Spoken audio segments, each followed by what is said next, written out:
Hello friends, बहुत बहुत स्वागत है आज के इस सेशन में आप सभी का। और जैसा कि हम फिजिक्स की प्रिपरेशन क्वेश्चन पेपर बेस्ड कैसे करें, यानी क्वेश्चन पेपर को बेस लेकर के हम फिजिक्स की प्रिपरेशन कैसे करें, हम कैसे जानें कि कैसे हम पूरे क्वेश्चन का आंसर अच्छे से लिख सकते हैं और उससे फास्ट रिवीजन भी हम कर रहे हैं। तो इसी सीरीज़ में आज हम जो क्वेश्चन पेपर डिस्कस कर रहे थे 2079 कोड का, उसी में 5 मार्क क्वेश्चन पर हम फोकस करेंगे और देखेंगे कि अगर 5 नंबर का जो क्वेश्चन पूछा जा रहा है ये पेपर पॉलीटेक्निक के स्टूडेंट्स का है, लेकिन ये यूज़फुल सभी के लिए होगा क्योंकि जो 11-12 के स्टूडेंट्स होते हैं उनसे भी कुछ इसी तरीके के प्रश्न किए जाते हैं जैसा कि पॉलीटेक्निक में आता है। तो ये प्रिपरेशन आपके कॉम्पिटिटिव एग्जाम के लिए, 11-12 के लिए या पॉलीटेक्निक बेस्ड स्टूडेंट्स के लिए, सभी के लिए हेल्पफुल होने वाला है। तो आइए बिना डिले किए हुए हम आज का ये डिस्कशन स्टार्ट करते हैं और देखते हैं कि कैसे हम 5 मार्क क्वेश्चन पर बेस्ड प्रिपरेशन क्वेश्चन पेपर को लेकर के कर पाते हैं। तो आइए स्टार्ट करते हैं आज का डिस्कशन। और कहना चाहती हूँ फ्रेंड्स कि अगर ये वीडियो आपके लिए हेल्पफुल होता है तो फ्रेंड्स वीडियो को लाइक करना और चैनल को सब्सक्राइब करना बिल्कुल भी ना भूलें। तो फ्रेंड्स यहाँ आप देख पा रहे हैं ये 5 मार्क क्वेश्चन है।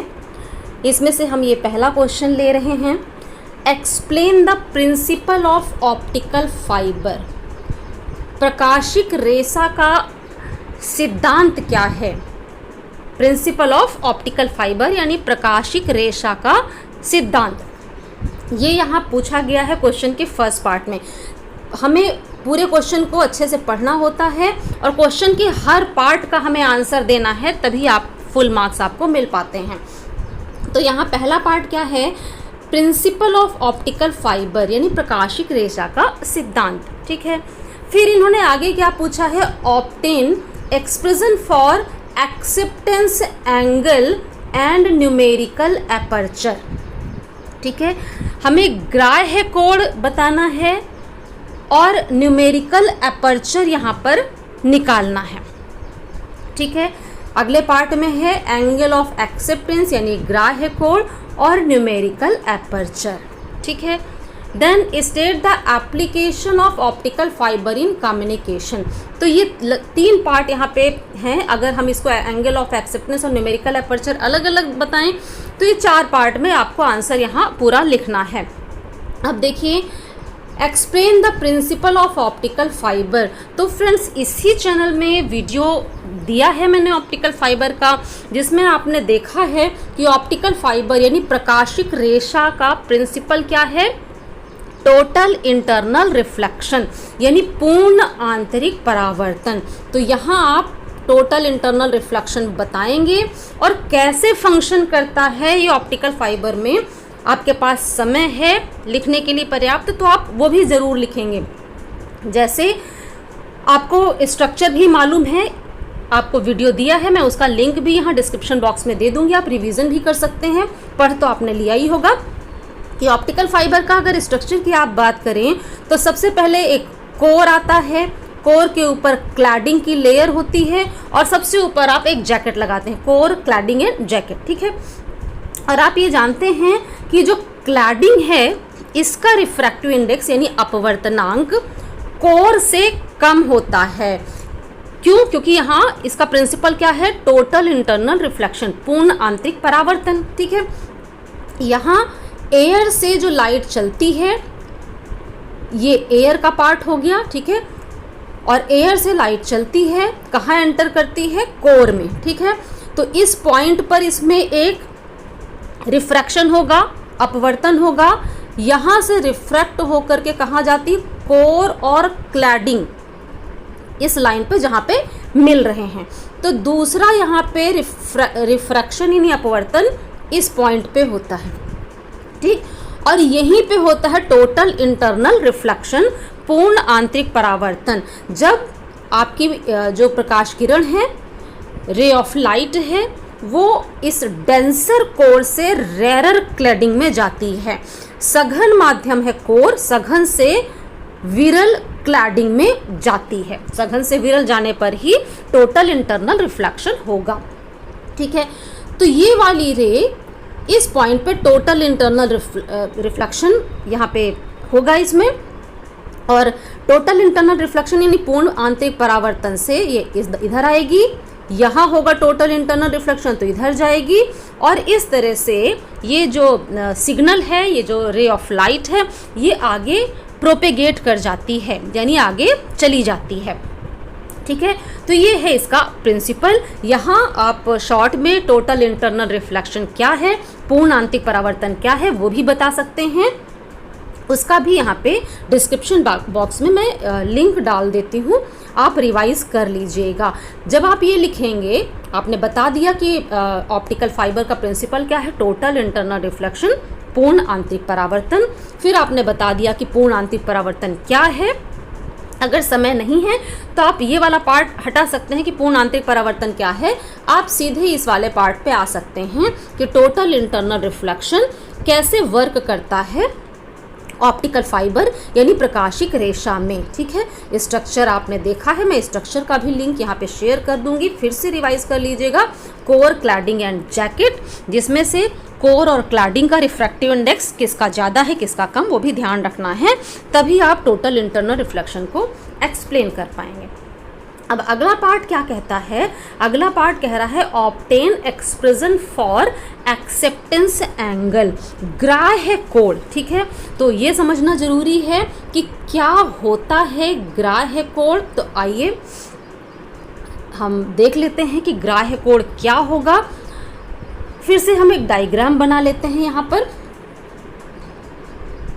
और फ्रेंड्स, डायग्राम किस चीज़ का, ऑप्टिकल फाइबर का। ठीक है, हम ऑप्टिकल फाइबर का एक डायग्राम बनाते हैं, कोर, क्लैडिंग और जैकेट। ठीक है, कोर, क्लैडिंग एंड जैकेट। तो ये बीच का पार्ट यहाँ पे कोर हो जाएगा। अब पाइप की तरह इमेजिन करिएगा, यहाँ मैं बहुत डिटेल में इसलिए नहीं जा रही हूँ क्योंकि ये रिवीजन क्लास है। ठीक है, लिंक मैंने दिया हुआ है डिस्क्रिप्शन बॉक्स पे, आप वहाँ से रिवीजन कर लीजिएगा। फिर इसके ऊपर जो लेयर लगाते हैं वो उसको आप कहते हैं क्लैडिंग। ठीक है, कोर के ऊपर आप, ये कोर हो गया, कोर के ऊपर आप क्लैडिंग की लेयर लगाएंगे। ठीक है, यहाँ से समझ लीजिए हमने बाउंड्री लाइन लिया। अब ये एयर है। ठीक है, मान लीजिए इस पॉइंट पर रे ऑफ लाइट इंसिडेंट होती है, यहाँ पे आपतित हुई। ठीक है, मान लीजिए इस एंगल को हमने कह दिया थीटा नॉट, थीटा 0। ठीक है, अब यहाँ से जो रे चलती है वो इस कोर में एंटर करती है। मान लीजिए इसका रिफ्रैक्टिव इंडेक्स हमने कहा n0, ओके, एयर। कोर का हमने कह दिया n1 और क्लैडिंग का हमने कह दिया n2। ठीक है, अब एयर से कोर में रे ऑफ लाइट एंटर कर रही है, यहाँ पे इसका एक रिफ्रैक्शन होगा, है ना, यहाँ से रिफ्रैक्ट होगी, यहाँ से रिफ्रैक्ट होकर के इस पॉइंट पे आ गई। ठीक है, यहाँ पे फिर हमने एक परपेंडिकुलर इस लाइन के ऊपर ड्रॉ किया जो कोर और क्लैडिंग के बीच में है। ओके, इस लाइन को हम और बढ़ा लेते हैं थोड़ा सा। अब यहाँ पे देखिए कि ये वाली रे इस मीडियम से इस मीडियम में जानी है ना, और हमने पहले ही डिस्कस किया कि क्लैडिंग का रिफ्रैक्टिव इंडेक्स कोर से कम है। ठीक, तो जब कोर यानी कि फर्स्ट मीडियम से क्लैडिंग यानी सेकेंड मीडियम में रे जाएगी तो इस नॉर्मल से, अभिलंब से दूर हटेगी, है ना। और अगर ये वाला एंगल क्रिटिकल एंगल है, इसको हम थीटा सी कह दें, है ना। हम लोगों ने टोटल इंटरनल रिफ्लेक्शन यानी पूर्ण आंतरिक परावर्तन के वीडियो में क्रिटिकल एंगल पढ़ा। ये क्रिटिकल एंगल है तो यहाँ से चलने वाली रे इस लाइन के साथ चलने लगेगी, यानी कि एंगल ऑफ रिफ्रैक्शन जो है 90 डिग्री हो जाता है। यहाँ पे ये 90 डिग्री हो जाएगा। ठीक है, इतना तो ये हो गया कि किस तरीके से यहाँ पे फंक्शन होगा। अब हमें निकालना क्या है, हमें बताना है यहाँ पर एंगल ऑफ एक्सेप्टेंस। ठीक है, इसको तो हमने थीटा 0 कह दिया। हम इस एंगल को यानी जब n0 से n1 में जा रही है, या हम कह दें एयर से कोर यानी कि मीडियम 1 में जा रही है लाइट, तो एंगल ऑफ रिफ्रैक्शन ये होगा θ1। ओके, एंगल ऑफ रिफ्रैक्शन हमने कह दिया θ1। ठीक है, एयर से गई कोर में। ठीक है, तो एंगल ऑफ रिफ्रैक्शन आ गया यहाँ पर θ1। अब इस ट्रायंगल को जरा ध्यान से देखिए आप, है ना, किस ट्रायंगल को, इस ट्रायंगल को आप ध्यान से देखिए। इसमें देखिए ये एंगल है 90 डिग्री, है ना, ये हॉरिजॉन्टल लाइन है और ये हमने अभिलंब बनाया था, तो यहाँ पर ये एंगल है 90 डिग्री। जब ये एंगल 90 डिग्री है, इसका मतलब θ1 प्लस θc ये भी 90 डिग्री होना चाहिए, है ना। तो यहाँ देखिए कि अगर हम ये कहते हैं कि θ1 प्लस θc 90 डिग्री है, यानी कि फिक्स वैल्यू हो गई। अब अगर हम θc को घटाएंगे तो θ1 बढ़ेगा, है ना। θc को घटाएंगे तो θ1 बढ़ना चाहिए, क्योंकि दोनों का सम है 90 डिग्री। और अगर θc को हम बढ़ाएंगे तो θ1 घट जाएगा। θc बढ़ेगा तो θ1 घटेगा, और अगर θc घटेगा तो θ1 बढ़ेगा। ठीक है, ये घटेगा तो ये बढ़ेगा, और ये बढ़ेगा तो ये घट जाएगा, उल्टा चलेगा, है ना। तो यहाँ देखिए हमें क्या चाहिए, इस पॉइंट पे टोटल इंटरनल रिफ्लेक्शन, पूर्ण आंतरिक परावर्तन। तो उसके लिए ये वाला एंगल ऑफ इंसिडेंस, ये वाला एंगल ऑफ इंसिडेंस आपतन कोण यानी θc, इसकी वैल्यू क्रिटिकल एंगल से बड़ी होनी चाहिए, यानी θc से छोटी वैल्यू यहाँ पे नहीं होनी चाहिए। θc या उससे बड़ी वैल्यू ही हमें यहाँ पे चाहिए, यानी इस एंगल को θc से बड़ा करना है तो θ1 को छोटा करना है। ओके, θc को बड़ा करना है तो θ1 को छोटा करना है। अब इस वाले पार्ट में देखिए जो यहाँ पे रिफ्रैक्शन हुआ, अगर आप स्नेल्स लॉ यहाँ पे लगाएं, है ना, तो स्नेल्स लॉ का मतलब है sine i upon sine r, यानी साइन θ0 अपॉन साइन θ1 एक फिक्स वैल्यू होनी चाहिए। ठीक, इसका मतलब क्या, अगर θ0 बढ़े तो θ1 को बढ़ना चाहिए, और ये घटे तो इसको भी घटना चाहिए, दोनों साथ साथ चलेंगे। ठीक है, यहाँ पे क्या हुआ कि हमें इसकी वैल्यू θc से बड़ी चाहिए, तो इसकी वैल्यू θ1 से छोटी चाहिए। ये छोटा चाहिए, इसका मतलब ये छोटा चाहिए। ठीक, एयर में जो एंगल ऑफ इंसिडेंस है θ0, ये θ0 से छोटा ही होना चाहिए, है ना, इससे बड़ा नहीं।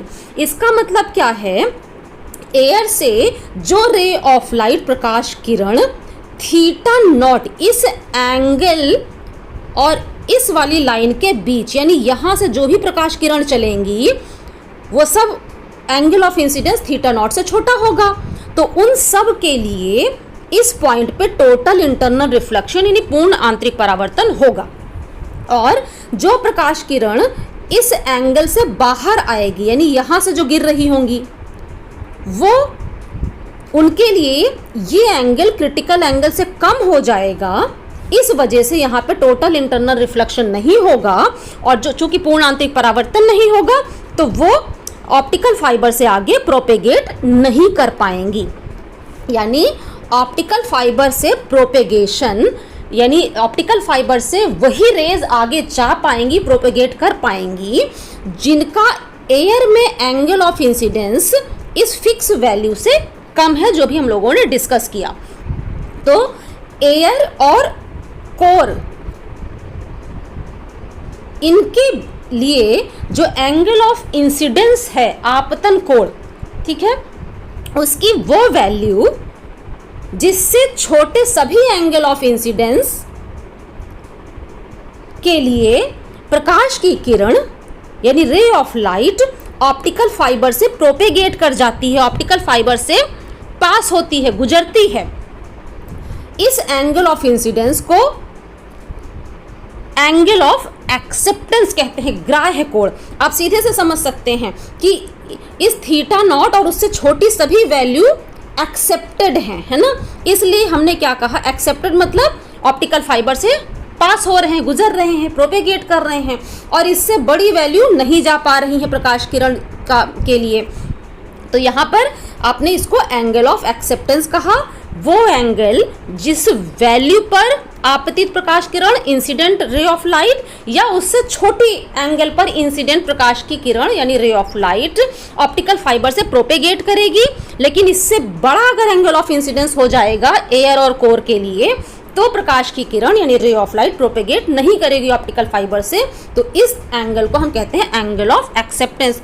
अभी जो हम लोगों ने डिस्कस किया बस बिल्कुल यही हम थ्योरी लगाएंगे, तो हम एंगल ऑफ एक्सेप्टेंस को यहाँ पे डिराइव भी कर पाएंगे। उसका फॉर्मूला देखिए, हमें क्या करना है, सिंपल 2 पॉइंट पर, एक इस पॉइंट पर हमें स्नेल्स लॉ लगाना पड़ेगा और एक इस पॉइंट पर हम स्नेल्स लॉ लगाएंगे। 2 ही पॉइंट हम लोगों ने डिस्कस किए, दोनों पॉइंट पर स्नेल्स लॉ लगाएंगे और स्नेल्स लॉ लगा के इक्वेशन बनेगी, उसको सॉल्व करेंगे और सॉल्व करके हम इस एंगल को निकाल लेंगे थीटा नॉट, इसी को एंगल ऑफ एक्सेप्टेंस कहेंगे। ठीक है, क्योंकि यहाँ पे हम लोगों ने वही कंडीशन ही बनाई है, ये जस्ट एंगल ऑफ एक्सेप्टेंस वाली, ये एंगल, ये 90 डिग्री लगाते ही यहाँ पर ये एंगल ऑफ एक्सेप्टेंस हमें दे रहा है। ठीक है, चलिए हम पहले इसको हम कह देते हैं ए पॉइंट और इसको हम कह देते हैं बी पॉइंट। तो ए पॉइंट पर अगर हम स्नेल्स लॉ लगाते हैं, ए पॉइंट पर स्नेल्स लॉ हमें क्या दे रहा है, आपने डायग्राम मेरे साथ बना लिया होगा, आप अपनी कॉपी का डायग्राम अपने साथ रखें क्योंकि अभी ये आपको दिखाई नहीं पड़ रहा है यहाँ पे डायग्राम, है ना। तो अब ये क्या हो जाएगा, स्नेल्स लॉ के अकॉर्डिंग n1 अपॉन n0, ठीक है, is equal to sine theta 0 upon sine theta 1। अगर स्नेल्स लॉ में भी कोई प्रॉब्लम है फ्रेंड्स तो कमेंट बॉक्स में लिखिएगा, मैं उसका अलग से वीडियो दे करके आपको पूरा एक्सप्लेन कर दूंगी। अब इसको हम अगर सॉल्व करें तो इसको सॉल्व करते ही आप यहाँ से क्या लिख सकते हैं, आप लिख सकते हैं n1 is equal to n0 sine theta 0 divided by sine theta 1। Okay, ये यहाँ से हमने निकाल लिया। अब थीटा 1 क्या था, theta 1 plus theta C is equal to 90, अभी हम लोगों ने लिखा था। तो थीटा 1 हम क्या लिख सकते हैं, 90 माइनस थीटा सी। तो यहाँ से हमें क्या मिल जाएगा, n1 is equal to n0 sine theta 0 divided by sine 90 minus theta C. और sine 90 minus theta cos theta होता है फ्रेंड्स। तो हम इसको सिंप्लीफाई करके यहाँ से क्या लिख सकते हैं, ये आ जाएगा हमारा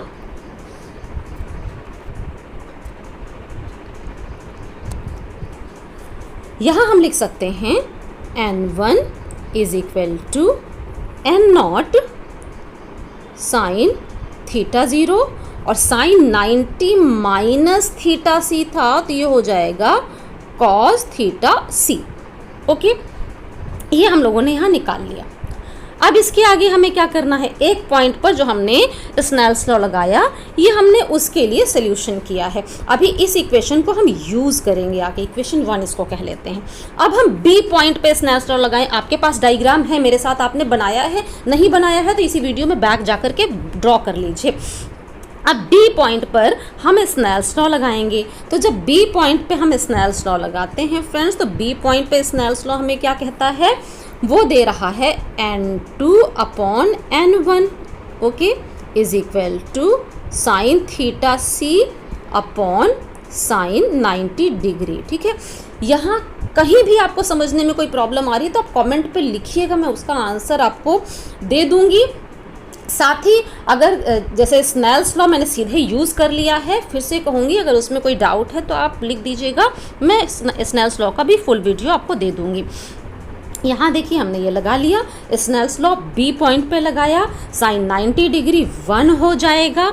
इसको हम सॉल्व करेंगे तो हम यहाँ से क्या निकाल सकते हैं, यहाँ से हमें निकल के मिलेगा साइन थीटा सी की वैल्यू, है ना। यहाँ से हमें मिल जाएगी sine theta C is equal to n2 upon n1। ठीक है, ये आ गया हमारे पास।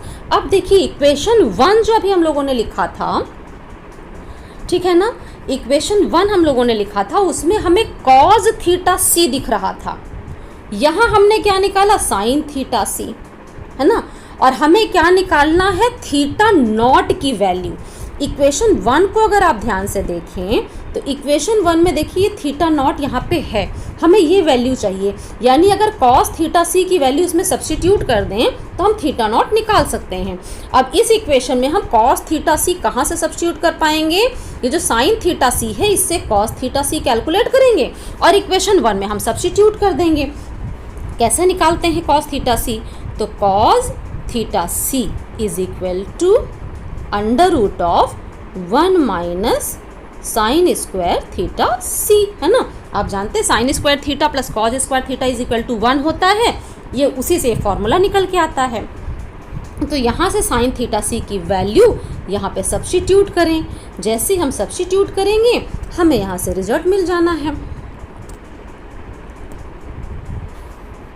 Cos theta C is equal to under root of 1 minus n2 square divided by n1 square.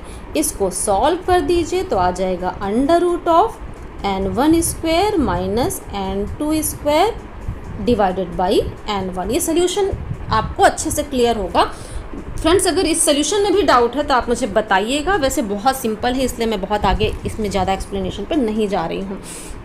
अब ये कॉस थीटा सी की वैल्यू इक्वेशन 1 जो भी आपने मेरे साथ नोट किया है वहाँ सब्स्टिट्यूट कर दीजिए, तो आपको क्या मिलता है वहाँ से, जब आप सब्स्टिट्यूट करते हैं वैल्यू कॉस थीटा सी की, तो फ्रेंड्स साइन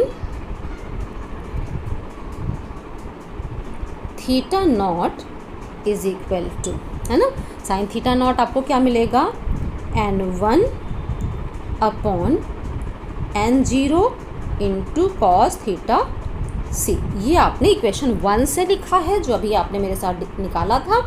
अब यहाँ कॉस थीटा सी की वैल्यू सब्स्टिट्यूट कर देंगे तो ये मिल जाएगा n1 अपॉन n0, ठीक है। कॉस थीटा सी क्या हुआ है, मल्टीप्लाई हो जाएगा यहाँ पे n1 square minus n2 square divided by n1। ये n1 n1 कैंसिल हो जाएगा और फाइनल रिजल्ट हमें क्या मिल रहा है, हमें मिल रहा है sine theta naught is equal to under root of n1 square minus n2 square divided by n0। तो यहाँ से थीटा नॉट यानी एंगल ऑफ एक्सेप्टेंस क्या हो जाएगा, वो हो जाएगा sine inverse under root of n1 square minus n2 square divided by n0। ये आ गया हमारा थीटा नॉट यानी कि एंगल ऑफ एक्सेप्टेंस। और फ्रेंड्स यहाँ बता दूं कि जो साइन वैल्यू है एंगल ऑफ एक्सेप्टेंस यानी ग्राह्य कोण की ज्या, यानी कि ये वैल्यू, इसी को कहते हैं न्यूमेरिकल एपर्चर, ठीक है। न्यूमेरिकल एपर्चर क्या है, sine value of the angle of acceptance. Theta naught is the angle of acceptance यानी ग्राह्य कोण है, और उसकी ज्या यानी कि साइन थीटा नॉट ये आपको देता है न्यूमेरिकल एपर्चर। तो पूरा हेडिंग डाल के आप अलग से लिख दीजिएगा कि sine value of angle of acceptance is the numerical aperture, और उसमें ये एक्सप्रेशन लिख दीजिएगा। तो ये पार्ट आपका कंप्लीट हो गया। और लास्ट पार्ट आपका क्या है, ऑप्टिकल फाइबर का कम्युनिकेशन फील्ड में एप्लीकेशन आपको डिस्कस करना था। तो फ्रेंड्स ऑप्टिकल फाइबर का बहुत सारे फील्ड्स में यूज़ किया जाता है, कई सारे फील्ड्स में आप यूज़ करते हैं ऑप्टिकल फाइबर का। लेकिन जब हम कम्युनिकेशन की बात करते हैं तो यहाँ बहुत अच्छा यूज़ है। Optical fibre is used by telecommunication companies. Telecommunication company जो हैं वो इसको यूज़ करती हैं टू ट्रांसमिट टेलीफोन सिग्नल, ठीक है। जो टेलीफोन का सिग्नल है उसके ट्रांसमिशन में यूज़ किया जाता है ऑप्टिकल फाइबर का। साथ ही इंटरनेट कम्युनिकेशन में भी डेटा जो कम्युनिकेट किया जाता है इंटरनेट में, तो इंटरनेट संचार में, इंटरनेट कम्युनिकेशन में टेली कम्युनिकेशन में, साथ ही केबल टेलीविज़न सिग्नल के कम्युनिकेशन में भी हम यूज़ करते हैं ऑप्टिकल फाइबर का। तो चूँकि आपसे पूछा गया है कि ऑप्टिकल फाइबर का यूज़ आपको बताना है कम्युनिकेशन में, तो ये सभी आप लिखेंगे। टेली कम्युनिकेशन कंपनी इसको टेलीफोन सिग्नल को ट्रांसमिट करने में यूज़ करती है, टेलीफोन के सिग्नल को आगे ले जाने में यूज़ करती है, इंटरनेट कम्युनिकेशन में यानी इंटरनेट संचार में प्रयोग किया जाता है, और केबल टेलीविज़न सिग्नल को भी प्रोपेगेट करने में, आगे ले जाने में ऑप्टिकल फाइबर को यूज़ किया जाता है। तो फ्रेंड्स, इसके बाद हम अगले क्वेश्चन पर चलेंगे। अभी के लिए इतना ही, ये क्वेश्चन आपका कंप्लीट हो जाता है। तो अगला क्वेश्चन है हमारा, जो हम 5 मार्क क्वेश्चन में डिस्कस कर रहे हैं, explain the working of PNP transistor. ठीक है, हमें पीएनपी ट्रांजिस्टर की वर्किंग यानी कार्यविधि को बताना है यहाँ पर। और नेक्स्ट पार्ट है इसका, how transistors are used as an amplifier. Transistor को हम एम्पलीफायर यानी प्रवर्धक के रूप में कैसे यूज़ करते हैं, इसे भी हमें सर्किट डायग्राम बना करके एक्सप्लेन करना है। यानी पीएनपी ट्रांजिस्टर की पहले हमें वर्किंग बतानी है, और फिर इस ट्रांजिस्टर का एम्पलीफायर के रूप में, प्रवर्धक के रूप में जो यूज़ होता है, उसे सर्किट डायग्राम से एक्सप्लेन करना है। यानी ये 2 पार्ट में हमें करना है। तो फ्रेंड्स, यहाँ ये बता दें आपको कि ये जो पीएनपी ट्रांजिस्टर की वर्किंग है, इसका फुल वीडियो मैंने इसी चैनल पर शेयर किया हुआ है, जिसका मैं यहाँ डिस्क्रिप्शन बॉक्स में लिंक भी दे रही हूँ। हम यहाँ बहुत शॉर्ट में इसे एक्सप्लेन फिर से कर देते हैं, वर्किंग ऑफ पीएनपी ट्रांजिस्टर। तो जब हमें working of PNP transistor discuss करना है, तो उसके लिए हमें डायग्राम बनाना पड़ेगा। कैसा डायग्राम बनाएंगे? अगर पहले से आपने पढ़ा है वर्किंग ऑफ पीएनपी ट्रांजिस्टर का वीडियो तो आपको क्लियर होगा। कोई कन्फ्यूज़न है तो फिर से एक बार रिवाइज़ कर लीजिए। यहाँ देखिए, हमें कुछ इस तरीके से यहाँ दिखाना है एक ट्रांजिस्टर को, एमीटर, बेस एंड कलेक्टर, है ना। ये पहला पार्ट आपका एमीटर, दूसरा पार्ट बेस, तीसरा पार्ट कलेक्टर है। चूँकि ये पी एंड पी है तो आप जानते हैं ये पी टाइप आपका सेमीकंडक्टर है, बेस एन टाइप है, कलेक्टर पी टाइप है। और ट्रांजिस्टर की बायसिंग में भी आप जानते हैं एमीटर और बेस ऑलवेज फॉरवर्ड बायस्ड आपको रखना होता है। उसी के अकॉर्डिंग हम यहाँ पर आउटपुट सेल या बैटरी का हम कनेक्शन करते हैं, जो हम लोगों ने डिटेल में डिस्कस किया है, आप समझ पा रहे होंगे। इसी तरह से बेस और कलेक्टर हमेशा रिवर्स बायस रखा जाता है, तो यहाँ पर हम अकॉर्डिंगली बैटरी का कनेक्शन करते हैं, जिससे ये वाला जंक्शन रिवर्स बायस यानी उत्क्रम अभिनत हो जाता है। तो ये कनेक्शन आप समझ गए होंगे। बायसिंग में अगर कोई प्रॉब्लम है फ्रेंड्स, तो डायोड का भी वीडियो दिया हुआ है, उसका भी लिंक मैं डिस्क्रिप्शन बॉक्स में दे दूँगी, उसे फिर से रिवाइज़ करिएगा। अब एमीटर बेस फॉरवर्ड बायस हो गया, बेस कलेक्टर आपका रिवर्स बायस हो गया। अब क्या होगा कि एमीटर से होल आपके बेस की तरफ चलेंगे। बेस को बहुत पतला नैरो रखा जाता है, यानी ज़्यादा से ज़्यादा इधर से जितने होल्स चलेंगे उनमें से मोर देन 95% बेस को क्रॉस करके कलेक्टर में पहुंच जाते हैं। ठीक है, क्यों होता है ऐसा, तेज़ी से क्यों कलेक्टर में पहुंचते हैं? क्योंकि यहाँ का फॉरवर्ड बायस इस होल के फ्लो को तो सपोर्ट करता है, ठीक है, लेकिन जब होल यहाँ पहुँचता है तो बेस जो है वो एन टाइप है। एन टाइप में होल्स माइनॉरिटी हैं, ठीक है। माइनॉरिटी कैरियर्स को यहाँ का रिवर्स बायस सपोर्ट करेगा, जिसकी वजह से ये माइनॉरिटी कैरियर जो है रिवर्स बायस को क्रॉस करेगा तेज़ी से और कलेक्टर के दूसरे एंड पर पहुँच जाएगा। अब यहाँ का होल फ्लो करते हुए कहाँ आ गए? 95% जो यहाँ से शुरू हुए उनमें से मोर देन 95% इस एंड पर आ गए, ठीक है। अब यहाँ पे आने के बाद इससे बाहर आपका होल नहीं निकलेगा। जब होल इसके बाहर क्यों नहीं निकलेगा? क्योंकि जो बाहर का सर्किट है उसमें करंट का फ्लो इलेक्ट्रॉन्स की वजह से होता है, ठीक है। होल्स का फ्लो यहाँ सिर्फ सेमीकंडक्टर में होगा। पी टाइप सेमीकंडक्टर्स में मेजॉरिटी होते हैं होल्स। तो होल यहाँ से चल के कलेक्टर तक पहुँचा पीएनपी ट्रांजिस्टर में, यहाँ रुक गया। अब क्या होगा? इस होल को न्यूट्रलाइज करने के लिए ये जो बेस और कलेक्टर के बायसिंग के लिए बैटरी हमने कनेक्ट की है, इस बैटरी के नेगेटिव एंड से इलेक्ट्रॉन निकलेगा और वो जाकर के इस होल को न्यूट्रलाइज करेगा। तो इलेक्ट्रॉन के अपोजिट यहाँ पे करंट इस डायरेक्शन में ये IC यानी कलेक्टर करंट चलेगी। क्योंकि यहाँ से इलेक्ट्रॉन गया है और यहाँ का एक होल इधर चला गया था, तो यहाँ होल फिर से चाहिए। अब उसके लिए यहाँ पे एक बॉन्ड टूटेगा, होल यहीं रुक जाता है और जो इलेक्ट्रॉन निकलेगा वो इधर से निकल के इधर चला गया। यानी कि आपका जो करंट, इलेक्ट्रॉन चूँकि इधर आया तो करंट कहाँ गई, इधर। ये IE करंट बनेगी, एमीटर करंट, ठीक है।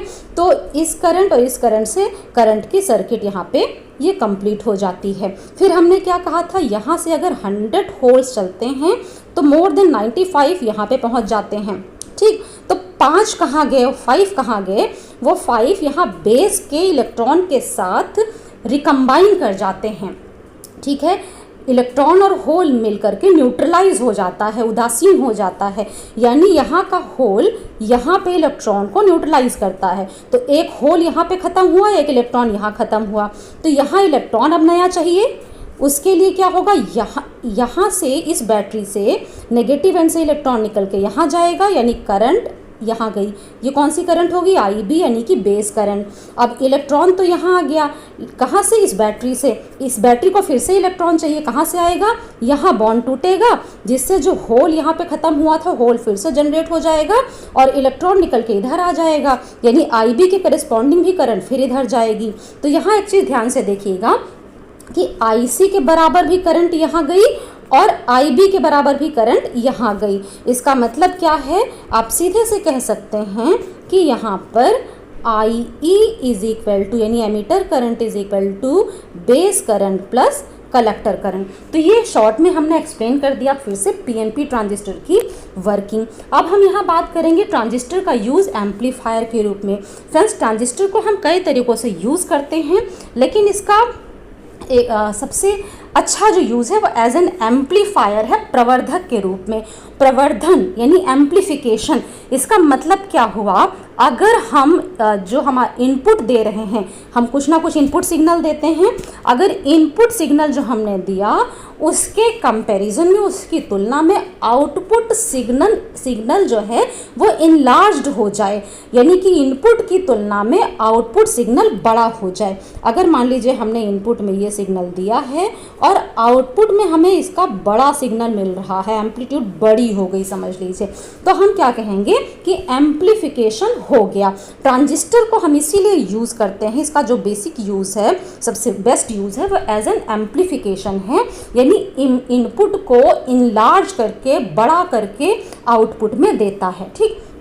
अब वो प्रवर्धन, वो एम्पलीफिकेशन ये करंट का दे सकता है, ये वोल्टेज का दे सकता है, ये पावर का दे सकता है, मतलब किसी भी चीज़ का दे सकता है जिसका हमें प्रवर्धन कराना है। और उसके अकॉर्डिंग हम ट्रांजिस्टर के कॉन्फ़िगरेशन यानी अभिविन्यास का चयन करते हैं, सिलेक्शन करते हैं, ठीक है।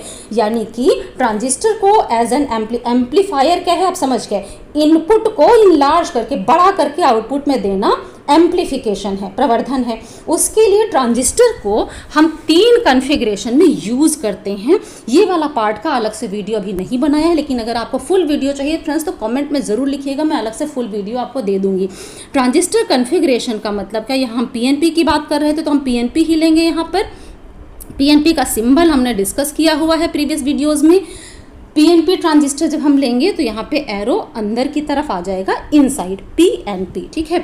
अब अगर हम इस तरीके से यूज़ करें, ये एमीटर और बेस को यहाँ से हम इनपुट फॉरवर्ड बायस यहाँ पे बना दें, है ना। फॉरवर्ड बायस के लिए ये कनेक्शन हमें देना होगा, है ना, ऐसे। ये PNP है तो ये पॉजिटिव एंड से हमें जोड़ना पड़ेगा एमीटर को, और फॉरवर्ड बायस हो गया। इसी तरह PNP, देखिए ये PNP है ना, तो कलेक्टर को रिवर्स बायस करना है, चूँकि ये P टाइप है तो इस एंड को हमें किससे जोड़ना पड़ेगा, negative end of the battery से, ठीक है। तो ये हमारा हो गया कॉमन बेस। कॉमन बेस क्यों, देखिए इनपुट में एमीटर और बेस हैं, आउटपुट में कलेक्टर और बेस हैं, तो बेस इनपुट और आउटपुट में कॉमन है, इसलिए कॉमन बेस कॉन्फ़िगरेशन है, ठीक है। बाकी मैं अभी फुल इसमें नहीं ड्रॉ कर रही हूँ, इसमें बहुत सारी और चीज़ें हम अरेंजमेंट यानी वोल्टेज मेजरमेंट के लिए, करंट मेजरमेंट के लिए हम डिवाइसेस डालते हैं, वोल्ट मीटर, एमीटर, तो वो अभी हमने यहाँ पे नहीं दिखाया, बहुत बेसिक दिखा रही हूँ, आपको बेसिक चीज़ बता रही हूँ, आप उसको फुल और एडवांस पढ़ सकते हैं। लेकिन और आपको हेल्प चाहिए तो आप कमेंट में लिखिएगा, मैं अलग से फुल वीडियो भी दे दूँगी। ये आपका हो गया कॉमन बेस कॉन्फ़िगरेशन, ठीक है। अब अगर हमें कॉमन एमीटर या कॉमन कलेक्टर बनाना है तो हम अकॉर्डिंगली कर सकते हैं इसमें। जैसे मान लीजिए अगर हमें कॉमन एमीटर बनाना है तो कॉमन एमीटर कॉन्फ़िगरेशन के लिए हमें क्या करना होगा, एमीटर को कॉमन में लेना पड़ेगा, है ना। ये हमारा पीएनपी का ये एमीटर था। अब एमीटर को देखिए इनपुट और आउटपुट में हमने कॉमन कर दिया, ठीक है। अब याद रखना है हमें एमीटर और बेस को हमेशा फॉरवर्ड बायस रखना है। फॉरवर्ड बायस करने के लिए पीएनपी में एमीटर को पॉजिटिव से जोड़ना है, इसको नेगेटिव से जोड़ना है, ठीक है। फिर जो है अब कलेक्टर को रिवर्स बायस करना था तो पीएनपी में कलेक्टर को रिवर्स बायस करने के लिए कलेक्टर को हमें नेगेटिव एंड से जोड़ना पड़ेगा, इसको नेगेटिव से जोड़ दिया, बेसिक बैटरी से बायसिंग हमारी हो गई। अब यहाँ देखिए इनपुट में और आउटपुट में कॉमन कौन हुआ, यहाँ पे एमीटर, तो ये कॉमन एमीटर कॉन्फ़िगरेशन हो गया। इसी तरह जब हम एमीटर को कॉमन ना करके कलेक्टर को कॉमन कर देते हैं तो कॉमन कलेक्टर कॉन्फ़िगरेशन हो जाता है। तो यहाँ मैंने बेसिक सर्किट डायग्राम बता दिए हैं आपको, कॉमन बेस, कॉमन एमीटर के, कॉमन कलेक्टर अब आप अपने आप ड्रॉ कर सकते हैं। अगर कोई डाउट है तो कमेंट लिखिएगा। बेसिक के कॉन्फ़िगरेशन आपको बता दिया मैंने, ठीक है। अभी फुल डिटेल नहीं बताया है, यहाँ पे और सर्किट में डिवाइसेस ऐड होते हैं, अगर वो आप चाहिए आपको तो आप बताइएगा, मैं वो भी आपको अलग से एक्सप्लेन कर दूँगी। यहाँ मैं एम्प्लीफिकेशन के बारे में आपको बताऊंगी कि एम्प्लीफिकेशन क्या था, जब output is enlarged as compare to input. जो आउटपुट जो है वो इनपुट के कंपैरिजन में बड़ा होकर मिलता है तो आप कहते हैं प्रवर्धन हुआ, एम्प्लीफिकेशन हुआ। यानी सीधी सी बात है, अगर हम कहना चाहते हैं एम्प्लीफिकेशन बताइए कितना है, तो आप एम्प्लीफिकेशन में क्या कहेंगे, एम्प्लीफिकेशन का मतलब है आउटपुट अपॉन इनपुट, ठीक है, आउटपुट अपॉन इनपुट, ठीक। अब अगर करंट एम्प्लीफिकेशन चाहिए तो output current upon input current, voltage चाहिए तो output voltage upon input voltage, power चाहिए तो output power upon input power, तो ये एम्प्लीफिकेशन आपका हो जाएगा।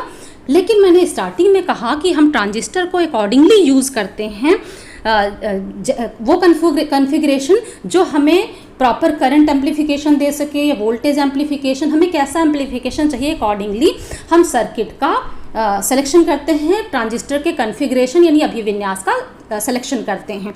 तो यहाँ जब आप पढ़ेंगे एम्प्लीफिकेशन के बारे में और आप निकालेंगे कॉमन बेस के केस में एम्प्लीफिकेशन फ्रेंड, तो कॉमन बेस का जो कॉन्फ़िगरेशन है उस पर आप जाइए और वहाँ देखिए कि कॉमन बेस वाले में आउटपुट है कलेक्टर करंट, है ना। आउटपुट करंट की अगर बात करें तो कलेक्टर करंट है और इनपुट है एमीटर करंट। तो output current upon input current, अगर हमें करंट एम्प्लीफिकेशन चाहिए अल्फा से रिप्रेजेंट करते हैं कॉमन बेस में, है ना। कॉमन बेस में उभयनिष्ठ आधार जो हम लेते हैं इसका अभिविन्यास एम्प्लीफायर के लिए, उभयनिष्ठ आधार अभिविन्यास, उसमें करंट एम्प्लीफिकेशन अल्फा से रिप्रेजेंट करते हैं, धारा लाभ हम अल्फा से रिप्रेजेंट करते हैं और वो होगा IC अपॉन IE। और अभी हम लोगों ने क्या देखा था, IE इज इक्वल टू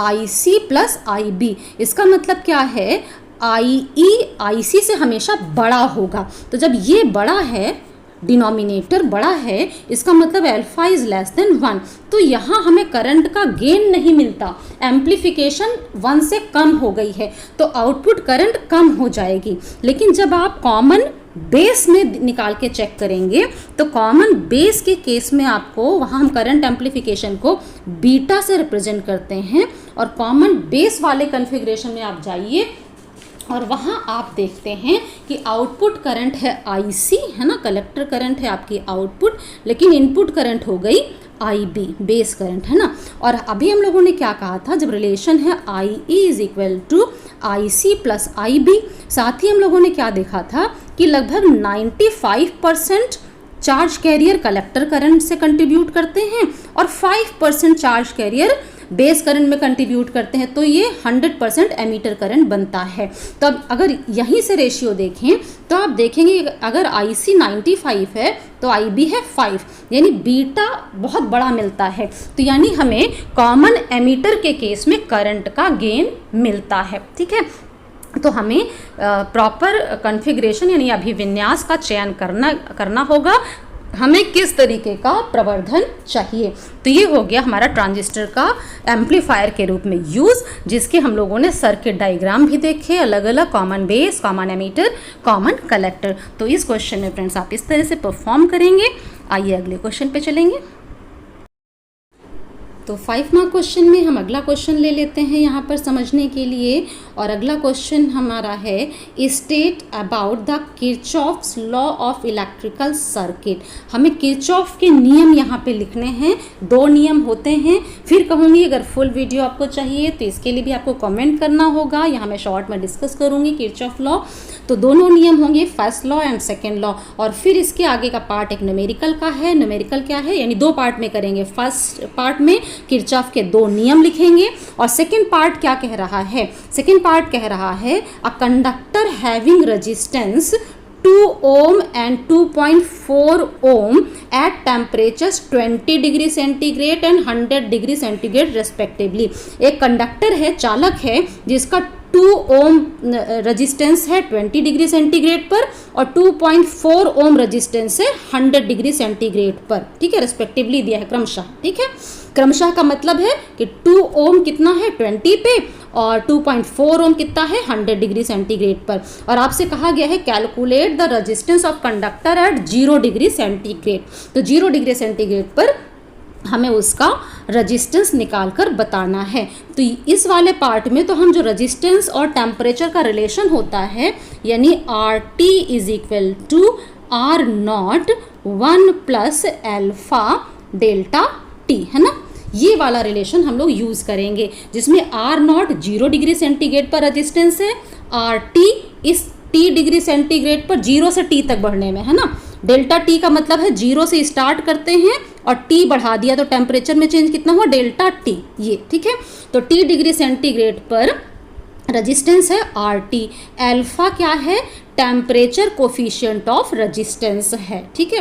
तो इस रिलेशन को हम लोग यूज़ करेंगे इस न्यूमेरिकल को सॉल्व करने में और 0 डिग्री सेंटीग्रेड पर रेजिस्टेंस को निकालने में। तो सबसे पहले हम किरचॉफ के नियम के बारे में जान लेते हैं। इसमें किरचॉफ का नियम क्या कहता है, फर्स्ट जो रूल है वो जंक्शन रूल कहा जाता है, संधि का नियम है जो करंट से रिलेटेड होता है, धारा के बारे में बात करता है जंक्शन रूल, ठीक है। तो यहाँ फ्रेंड्स कोई भी सर्किट जब आप ड्रॉ करते हैं, मान लीजिए हम एक सर्किट बना लेते हैं, ये हमारा सेल लगा दिया, रेजिस्टेंस लगा दिया, यहाँ रेजिस्टेंस लगा दिया, ठीक है। आप किसी भी तरीके का एक कोई सर्किट बना सकते हैं, और इस सर्किट के बेस पर अगर आपसे कहा जाए कि यहाँ पर आप बताइए कि फर्स्ट लॉ लगाइए, तो फर्स्ट लॉ क्या है, जंक्शन रूल, संधि पर लगता है, जहाँ पे कई सारे कंडक्टिंग वायर जुड़ रहे हैं एक दूसरे से, और वो करंट से संबंधित कैसे होता है रूल।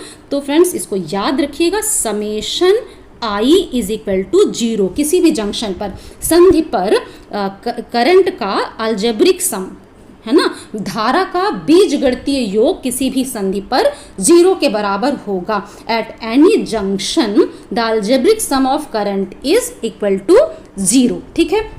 मतलब कि मान लीजिए यहाँ इनवर्ड करंट है, ये I1, यहाँ से करंट बाहर गई I2, यहाँ से करंट बाहर गई I3, तो अंदर की तरफ वाली करंट को पॉजिटिव ले लीजिए, जितनी जितनी संधि से बाहर की तरफ जा रही है करंट उसको नेगेटिव ले लीजिए, ठीक। तो ये क्या हो जाएगा, ये पॉजिटिव यानी प्लस I1, अलजेब्रिक सम लगाना है हमें, ये अलजेब्रिक सम है, ये लगाना है, तो प्लस I1 है, ठीक है, सबको जोड़ते जाइए, प्लस ऑफ माइनस I2, फिर प्लस ऑफ माइनस I3, ठीक है। जब इसको आप सॉल्व करेंगे तो ये क्या दे देगा, I1 minus I2 minus I3, ये होगा इज इक्वल टू 0। इसी को आप कहते हैं summation I is equal to 0, यानी किसी जंक्शन पर, किसी संधि पर करंट का, विद्युत धारा का अलजेब्रिक सम यानी बीजगणितीय योग शून्य के बराबर होगा।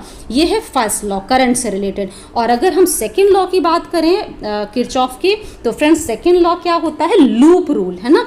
एक क्लोज्ड लूप पर, बंद जो उसका लूप है उसमें वो एक्सप्लेन किया जाता है, और वो क्या कहता है, समेशन EMF, है ना, is equal to summation I into R, यानी किसी भी सर्किट में, किसी बंद लूप में जो EMF का बीजगणितीय योग है ना, EMF का बीजगणितीय योग बराबर algebraic sum of the product of I and R, है ना।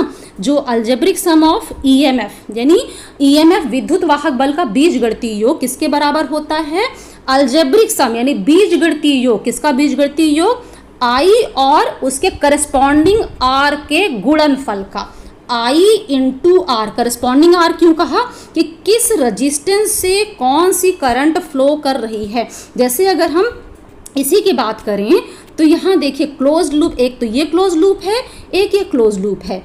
इस वाले लूप में कोई सोर्स ऑफ EMF नहीं है, यहाँ पे ये सोर्स ऑफ EMF है, ठीक है।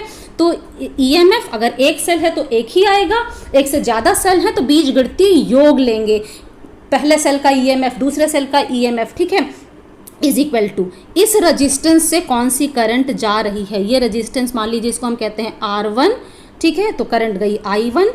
इस रजिस्टेंस R2 से करंट गई I2, तो I1 इंटू R1, ठीक है, ये I2 इंटू R2, इनका अलजेब्रिक सम बीजगणितीय योग। अब बीजगणितीय बार बार कह रहे हैं तो हमें डायरेक्शन डिसाइड करना पड़ेगा। डायरेक्शन कैसे आएगा, किसी भी लूप में, बंद लूप में जो करंट एंटी क्लॉकवाइज चल रही है ना, घड़ी के सुई की विपरीत दिशा में, उस करंट को हम पॉजिटिव लेंगे तो उसका रेजिस्टेंस और करंट का मल्टीप्लिकेशन पॉजिटिव आएगा जो एंटी क्लॉकवाइज करंट होगी। जैसे इस लूप में अगर देखें तो ये क्लॉकवाइज करंट है, ठीक है, और इसी में देखें तो ये भी क्लॉकवाइज करंट है। तो क्लॉकवाइज है तो नेगेटिव, ठीक है, एंटी क्लॉकवाइज है तो पॉजिटिव। बिल्कुल इसी तरह से वो सोर्स ऑफ EMF यानी सेल, कोई भी सेल, उसका EMF हम पॉजिटिव तब लेंगे अगर उससे निकलने वाली करंट एंटी क्लॉकवाइज चल रही है। जैसे अगर इसमें से देखें तो इसका पॉजिटिव एंड है ये, तो यहाँ से जो करंट चलेगी पॉजिटिव से चलेगी इस डायरेक्शन में, और ये है क्लॉकवाइज, है ना। तो क्लॉकवाइज जो चलती है वो नेगेटिव EMF आएगा, जो एंटी क्लॉकवाइज चलेगी वो पॉजिटिव EMF आएगा। तो हम पॉजिटिव और नेगेटिव डायरेक्शन का ध्यान रखेंगे। Summation of EMF is equal to summation of I into R. ये होता है शॉर्ट में याद रखने के लिए। हमने बता दिया आपको कि सेकेंड लॉ है किरचॉफ का, जिसे हम लूप रूल कहते हैं। अब हम जरा न्यूमेरिकल वाले पार्ट पे आ जाते हैं। फ्रेंड्स, अगर इससे ज़्यादा डिटेल आपको किरचॉफ के नियम के बारे में जानना है, आपको न्यूमेरिकल सॉल्व करना है मेरे साथ, तो आप कमेंट में लिखिएगा। मैं किरचॉफ के दोनों रूल, पहला रूल क्या, summation I is equal to 0, और दूसरा रूल आपने क्या मेरे साथ देखा है, summation EMF is equal to summation IR। ये आप याद रख पाएंगे आराम से, है ना, ये आपको याद रहेगा, ठीक। तो ये हमारे किरचॉफ के नियम थे। न्यूमेरिकल वाले पार्ट पे आ जाते हैं। न्यूमेरिकल में क्या था कि आपका जो 2 ओम रेजिस्टेंस है वो 20 डिग्री सेंटीग्रेड पर, और 2.4 ओम रेजिस्टेंस है वो 100 डिग्री सेंटीग्रेड पर है। 0 डिग्री पे हमें बताना है कि रेजिस्टेंस कितना होगा। रिलेशन हम लोग क्या यूज़ करने वाले हैं, RT is equal to R0 bracket में 1 प्लस एल्फा डेल्टा T, ठीक है। अब इसमें अगर हम 20 डिग्री सेंटीग्रेड वाला देखें तो 20 डिग्री पर रेजिस्टेंस है 2 ओम, तो RT हो जाएगा 2 is equal to R0 1 plus alpha delta T temperature में चेंज, मतलब 20 डिग्री सेंटीग्रेड। ये हमारा एक रिलेशन आ गया। इसी तरीके से जब हम 100 डिग्री सेंटीग्रेड पर लिखेंगे तो 100 डिग्री सेंटीग्रेड पर 2.4 ओम रेजिस्टेंस हो गया is equal to R0 1 plus alpha into 100 हो गया। फ्रेंड्स, अब हम फर्स्ट रिलेशन और सेकेंड रिलेशन इसको हम सॉल्व करेंगे, ठीक है। इसको सॉल्व करके हम अल्फ़ा की वैल्यू निकालेंगे और अल्फ़ा को निकाल करके हम किसी भी एक रिलेशन में, हम चाहे इस रिलेशन में इसको सब्स्टिट्यूट कर दें, चाहे हम इस रिलेशन में रख दें या इसमें रख दें, हम R0 की वैल्यू निकाल पाएंगे।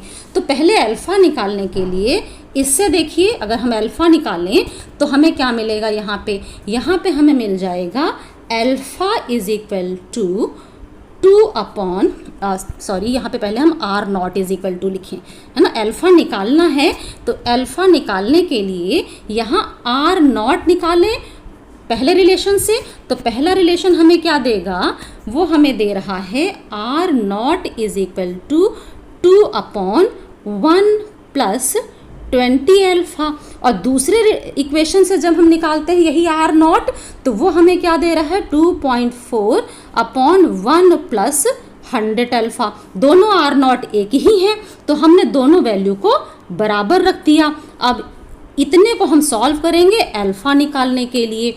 तो जब इसको हम सॉल्व करेंगे अल्फ़ा निकालने के लिए, क्रॉस मल्टीप्लाई करके सॉल्व करें, तो फ्रेंड्स क्या आ जाएगा, ये 2 अपॉन 1 प्लस 20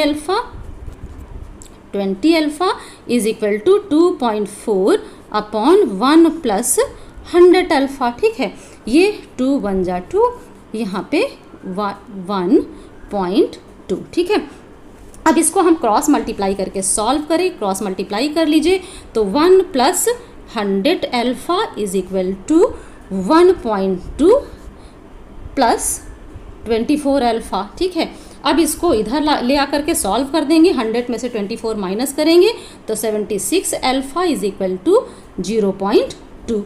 इसको सॉल्व कर दीजिए तो हमें अल्फ़ा इज इक्वल टू मिल जाएगा 0.2 अपॉन 76। ठीक है, और इसको हमें सॉल्व करना है।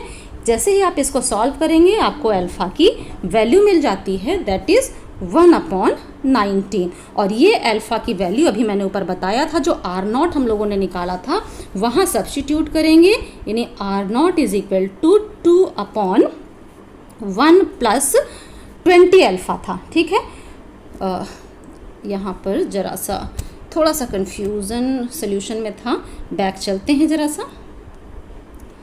ये वाला पार्ट जो हम लोगों ने भी सॉल्व किया था इसको देख लेते हैं। यहाँ पे ये भी 1/19 नहीं आया है, यहाँ पर इसको हम सॉल्व करेंगे, ये भी 1/19 नहीं आया, ये अल्फ़ा निकाला। चूँकि हम 20 अल्फ़ा सब्स्टिट्यूट करने वाले हैं तो हमने सीधे यहाँ पे 20 अल्फ़ा सॉल्व कर लिया था, यानी 0.2 इंटू 20 अपॉन 76, है ना। इसको सॉल्व कर लेते हैं तो 1/19 आ गया, और ये 20 अल्फ़ा को हमने डायरेक्ट सब्स्टिट्यूट कर दिया, तो डायरेक्ट सब्स्टिट्यूट करने से कितना आया, आपका बन गया R0 is equal to 2 upon 1 plus 20 alpha, और 20 अल्फ़ा को हमने सीधे से निकाल लिया था 1/19। इसको हम लोग सॉल्व करेंगे तो 2 इंटू 19 अपॉन 20। ठीक है, इसको सॉल्व कर दीजिए तो फ्रेंड्स अल्फ़ा की वैल्यू आपको यहाँ से सीधे सीधे मिल जाती है 1.9, R0 की वैल्यू ये हमें मिल गया, यहाँ पे सीधे सीधे R0 की वैल्यू हमें मिल जाती है, दैट इज़ 1.9 ओम। ठीक है, तो इस तरीके से हम इस तरीके की प्रॉब्लम्स को यहाँ पर सॉल्व करते हैं जहाँ हमें रेजिस्टेंस निकालना था। तो फ्रेंड्स आज के वीडियो में हम इतना ही देखेंगे। आगे की जानकारी के लिए आगे की वीडियोस में हमारे साथ बने रहिएगा। आज हम लोगों ने इस वीडियो में 3 5 मार्क क्वेश्चन पेपर को यूज़ करते हुए सीखा कि कैसे हर पार्ट का हमें आंसर देना है, और साथ ही हमने देखा कि कैसे हम क्वेश्चन पेपर यूज़ करके फटाफट रिवीजन करते हैं। अभी इसी क्वेश्चन पेपर में और 5 मार्क क्वेश्चन हमारे पास हैं, लेकिन उनके लिए आगे की वीडियोज़ में हमारे साथ बने रहिएगा। आज की वीडियो में अंत तक हमारे साथ बने रहने के लिए बहुत बहुत धन्यवाद। Thank you.